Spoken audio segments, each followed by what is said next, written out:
واي ان هيستا كلي عاو هذا الله يدها dadka aynu isleena gaarsiiye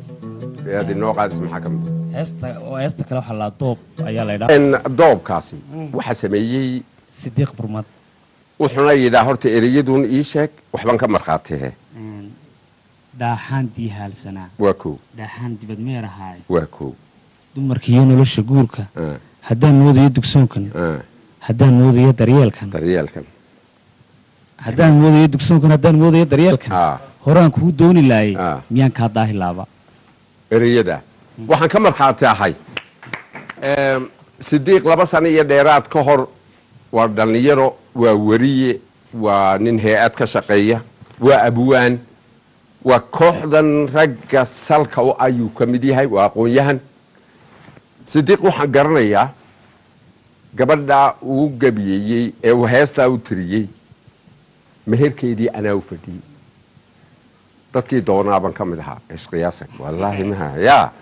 aniga aanba taariikh bay igu leedahay marka dee Sidiiq waxaan islahaa horuu waa lahaa waa marka gabadha maalinta waxaan ku yiri Sidiiqow maanta kuugu dambaysa xornimadii markii la meheriyay sidii hooyadaaba lagu la xisaabtamay waxa lagu oran doonaa xilligan xageed ka timid waxa waqtigaad socotaa quraacda maxaa maanta loo cuni waay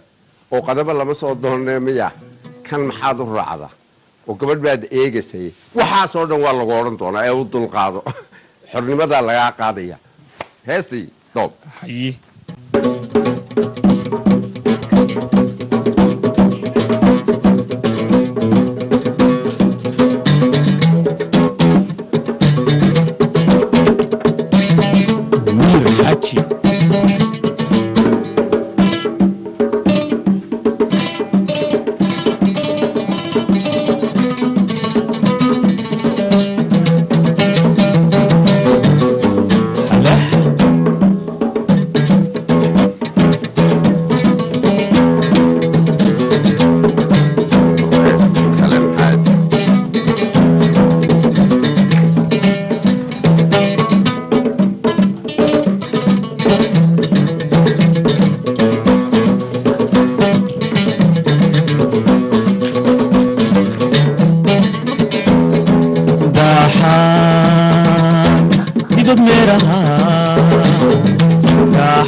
Later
سلام.